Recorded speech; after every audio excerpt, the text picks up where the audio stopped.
Okay, kids, it's DK with Mr. V Amps, and this thing's here again. Last time it was here, I didn't show it to you because it wasn't very interesting. Some of the pots were scratchy, and particularly this clean volume pot was kind of causing it to cut out, and it had like some dead spots. So we went through it all with the Max Pro cleaners, and then it worked good for a time. Now the owner's saying that if you put the clean volume down at 0, sometimes it still plays through, and anyway, this pot is just being highly irrational. So we need to replace that pot. And I get criticisms often that I don't show how to take these apart. So enjoy the boring. Okay, on the back there are 3 screws. 1, 2, and 3. Take those out. Once you've taken those 3 screws out, unplug the electrical plug from here. Okay, then unplug the speaker from here. And then you have 2 additional screws. One is over here with a wire tie, and one's down here with a wire tie that's holding the reverb cables on. Take those off. Now, these little clip things are open, so you can technically manipulate the wires out of them rather than unscrewing them, but I prefer to unscrew them because I don't want to break them. Then this black wire coming in from the bottom is the reverb, and it plugs in right there, so you got to unplug it. And then at that point, the chassis is going to kind of want to come out. After you remove that screw and that screw.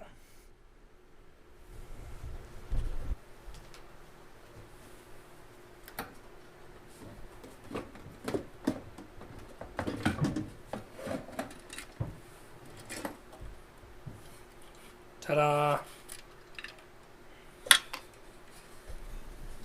Okay, take it to your bench and unplug this thing if you're taking the preamp board out like I am. There's a little squeezy clip on there. Now you get to pull all the knobs off, at least the ones that are associated with being on this green board. So this Dynamics one at the end can technically not come off. And these are all knobs that will pull off, and I hope you have a good bag or a box with a lid or a thing to put your stuff in. Then you have to take these off the input jacks. They're probably just hand tight, so you can just use a socket. Somebody probably wants to know what size socket, and honestly I don't know. These are Metrinch sockets, so they're both metric and SAE. They work on both. So this is 15 millimeters or 1930 seconds, whatever that means. Then you have to take the ones off of all of the pots from here to there.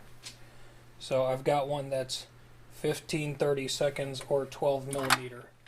I don't know if this has SAE or metric pots on it, and I don't really care, but this socket can do both, and I have a good enough grip that I can get away without using the ratchet.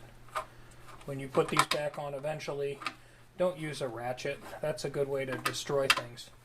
But usually a socket and a good hand tightening is all you need.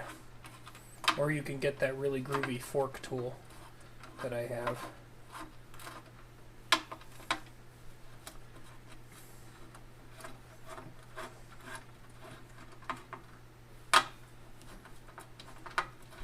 Then once you take all of those out, you just take the board out, because all those do is hold that on. So the pot that we wonder about is the clean one here. This one. That's the one that's clean volume. That's the problem. It's written on top A100K, And if I look on the bottom, it's got 4 pins and a D shaft.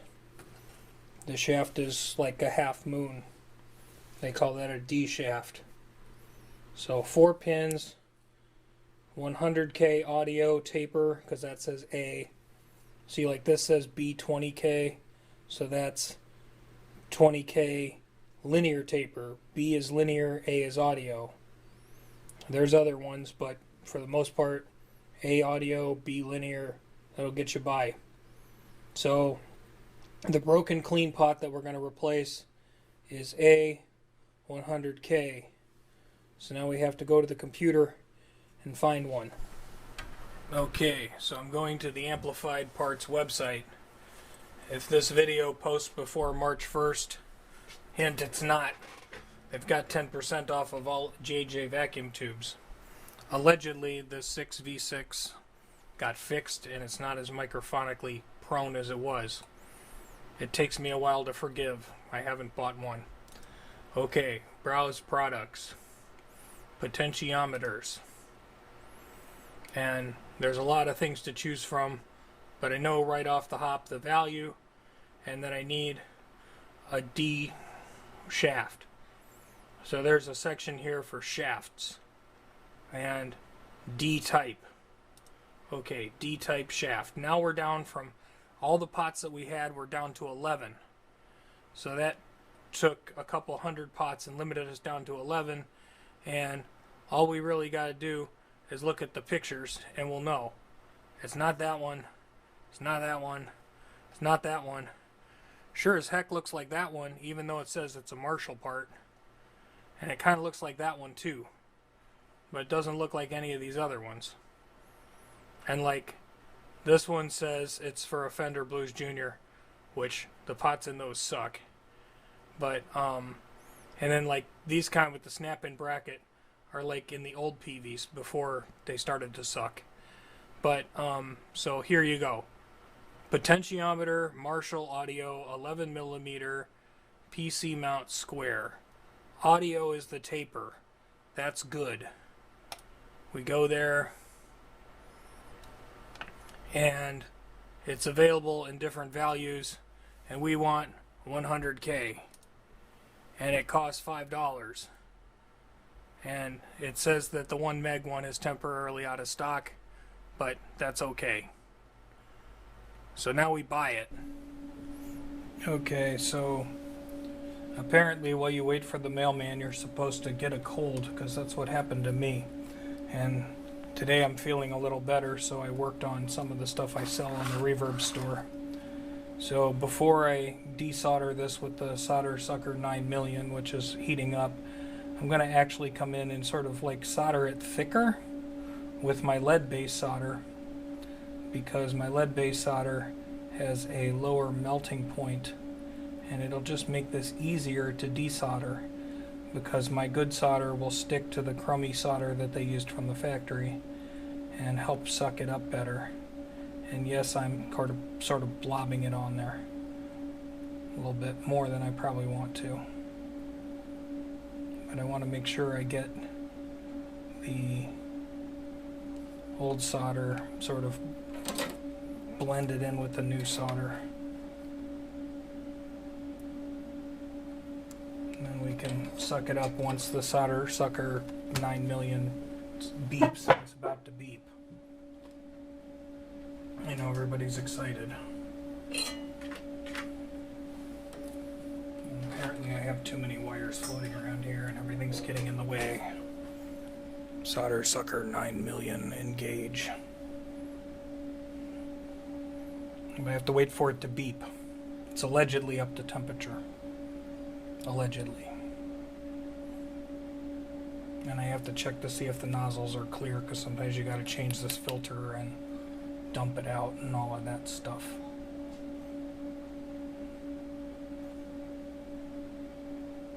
This is riveting television. Well, since I made some stuff for the Reverb store, I suppose I'll just say thank you for anybody who has supported us by buying something on the Reverb store, whether it be a hum eliminator or a stomp box or a, I got the microphone mute up there, And I'm probably going to put a couple more items. A couple of these I might just do one or two. Okay, so soup's ready. So now that it's finished beeping, now it's ready to suck.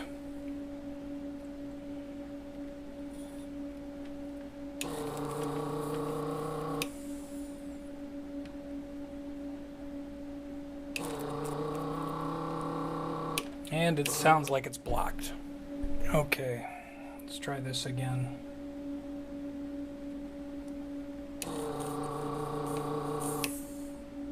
It's sucking more now.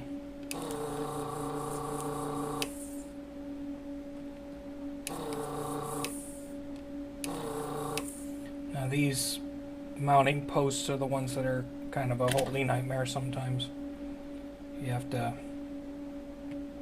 try and, you know, get the nozzle totally embedded and actually get the solder to melt, and there's a lot of metal there to wick your heat away. With a little bit of help from the solder wick around the posts, a few curse words and whatnot, we've got this removed from the board without actually tearing up the board. A little bit of messy flux around there, but the board itself is okay as far as I can tell. These pins fit in there really, really tight, so once I had gotten all this solder off, I did slip a little bit of a screwdriver blade on there and kind of pried on it a little bit. I'm sure there's probably somebody who's got a 100 times better technique. Maybe you want me to add more flux, maybe use a hot air or whatever, I don't know. But, you know, you do what you do to accomplish what you need to accomplish. So now we have to go see if the mailman turned up with the appropriate audio 100K potentiometer to go in that spot. Okay, so it's the next day, and the postman brought me this, which is, this is the Marshall part, and that's the one that came out of the Peavey. Now granted, there's washers on here, or there's the nut in the washer, which is nice that they include that, although I do have the black one from the amplifier. But I would say that despite the color difference, that should be a rock-on fit there, and it's the same value of A100K. And yes, political warriors, I said postman. I don't care if that's an outdated politically incorrect term. I know who delivers our mail, and it's cool. Okay, so I think I've got the slots cleaned out enough that this will snap in there. And it will kind of snap in there because it's got these retaining clips in there. And I might have to give them a little bit of a tweak to get them the right width or whatever. I tweaked that one a little bit too far. These retaining clips are probably good for PC board amps because they help keep things, you know, attached to the board, but they're goof-upable. Is that a word? There. That snapped in pretty good. So now we can commence soldering. There, I put the L in soldering like Mr. Carlson. Does that give me some kind of theoretical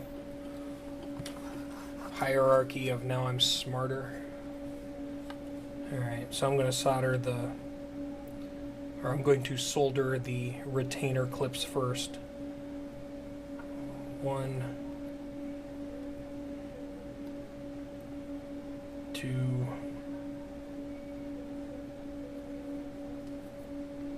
and then the 4 pins respectively. 1,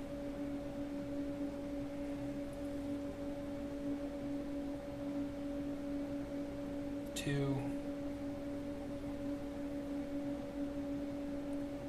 3, and 4. And then I'll up close inspect my work Make sure I'm happy with the way everything is done. Give it a little bit of a clean.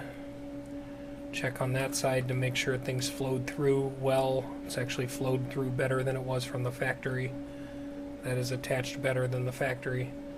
So we'll give that a little bit of a clean, and then we'll put it back in the amplifier. In my experience, getting these to go back in to these amps can be a little fidgety. You know, make sure these are kind of at the right angle. And I wish all the switches had a middle position, but some of them don't. But you can kind of get a falsy middle position.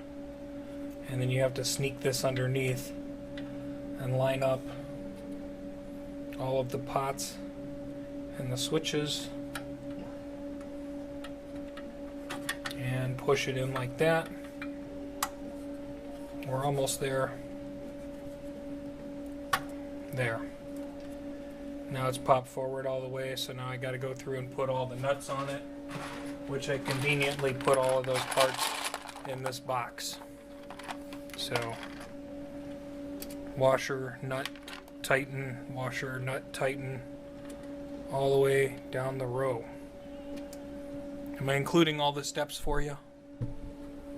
Okay, so I've got all of the nuts on here and snugged up good, and I got the nuts on the input jacks. And I got to plug this back onto the rear board and just push it on there, and it will click and latch. Then you put the knobs on, and you should have all the knobs in the bin because you didn't lose any. And look at that. See the 0 and the 10, it lines up correctly because despite the fact that that same little pot is used by Marshall and Peavey, and somehow I knew that. How did I know that? I knew that by visual identification. I had a little thing that showed the dimensions of the pot, but quite frankly, it looked identical except for the color. So I assumed it would probably work, and I was right because that's how I roll. And now I just need to push all of these knobs back on the amp, which they're all push-on knobs, so you don't have to worry about all those little set screws. Faster for manufacturing, I suppose. And then after we get this done, I think we can go put it back in the chassis or something. Okay, so I have the cabinet on its side now. And I have the two big bolts. So I'm going to put the cabinet, or put the chassis back in the cabinet. And I'm going to put the two big bolts in first. And I find it just easier to do this on its side. Right, so.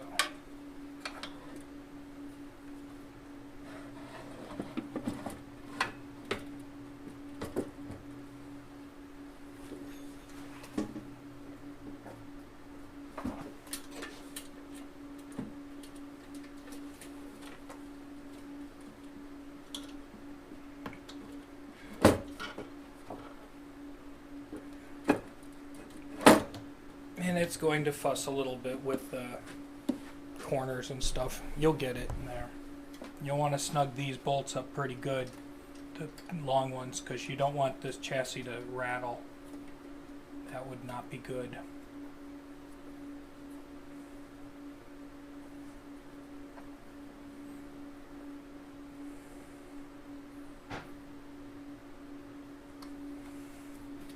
Then we can rotate it.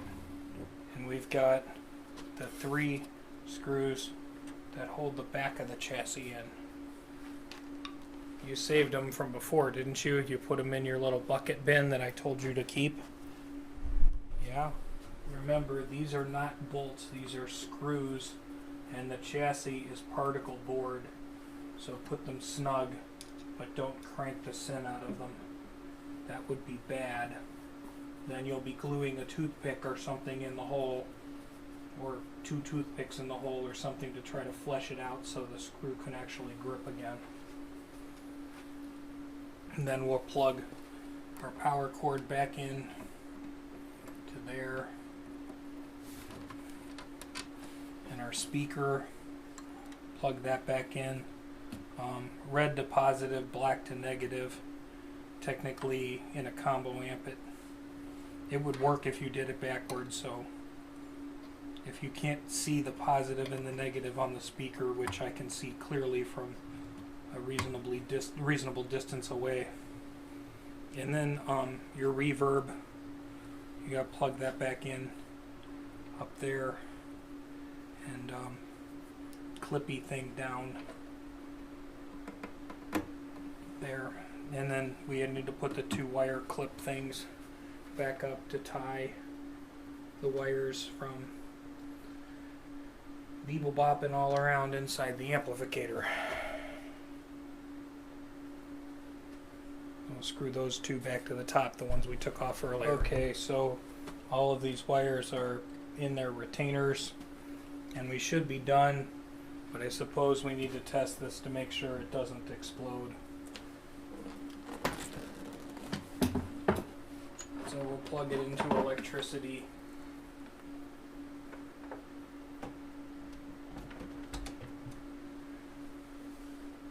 And get a little cable, because you don't need a long cable to do what I'm going to do now. See, it was the clean channel that was the problem, so we'll be on the clean channel. Doesn't matter whether I pick modern or vintage, just that it's on clean, and whatever, volume's down, tones in the middle, and see, that's the no, that's the reverb one. Okay, fair enough. Plug in a cord, turn it on, and okay. So before, the customer reported when the volume on clean was at 0, there was still sound coming out, and now there's not. But when I turn it up, there is. And the reverb works. So I plugged it in right. Yay. And then back to 0. Yay. So there's your problem resolved. Exciting stuff.